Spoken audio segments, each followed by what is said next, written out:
Alors on va poursuivre les halachot de Tzedaka. Parlons du Maaser. Car le shi'ur de Tzedaka, il est écrit dans le Shulchan Aruch, combien faut-il donner? Alors il y a un minimum.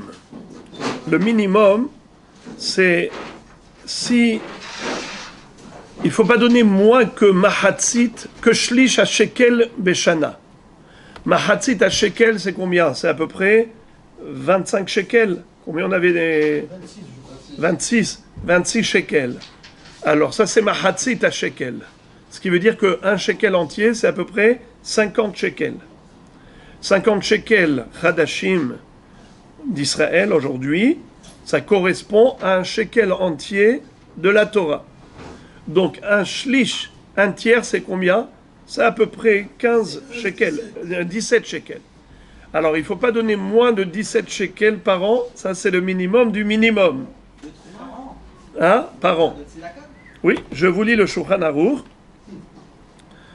Comme ça que c'est écrit. Le Shulchan Aruch dans Siman, Resh Mem Tet, Sarif Bet du Yoredea, il est écrit Les Olam, Loimna Adam Atzmo, Pachot Mishlishit, a Shekel Leshana, Veim Natan Pachot Mize, Lokiyem Mitzvat Tzedaka.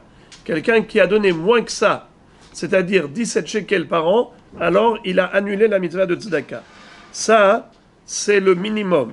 Maintenant, quel est le shi'ur requis, le chatrila? Alors regardez. Shi'ur netinata im yadom aseget iten kefit tzorech ha'aniyim. S'il est riche, alors il faut qu'il donne aux pauvres tout ce dont ils ont besoin. Ils ont besoin de payer le loyer, il faut qu'ils payent le loyer. Si ils en ont besoin et que lui il a la possibilité. Mais s'il n'en a pas tellement les moyens, de préférence, il faut qu'il donne 1/5 de ses biens, c'est-à-dire 20%.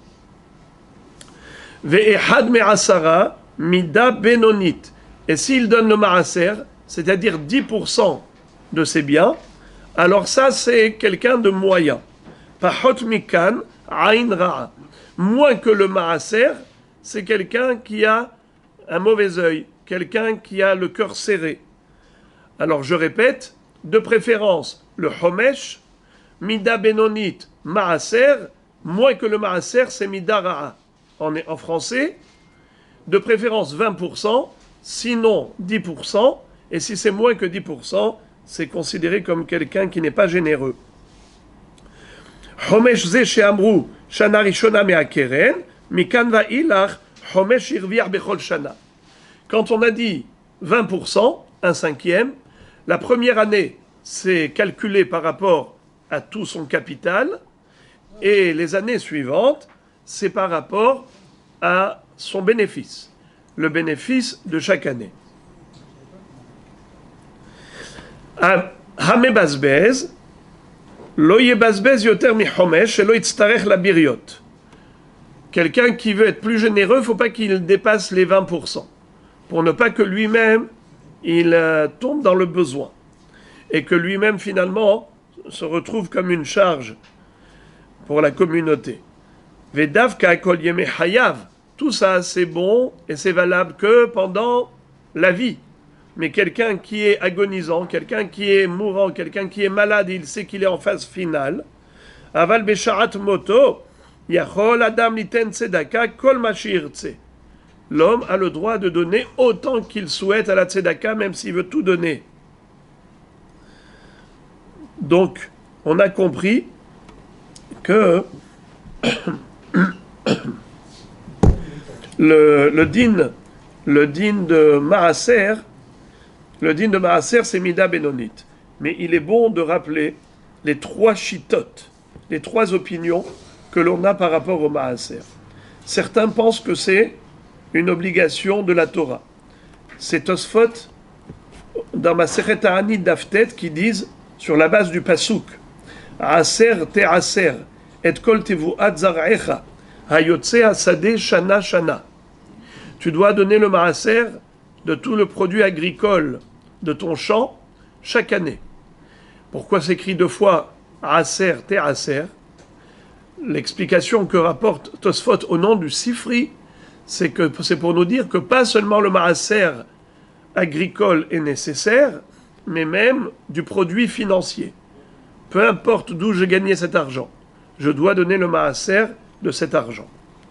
D'autres disent que ce n'est pas une mitzvah thoraïque, c'est juste une allusion, mais en réalité, c'est une obligation rabbinique. C'est d'institution rabbinique, c'est comme des rabbanan, c'est pas minatora.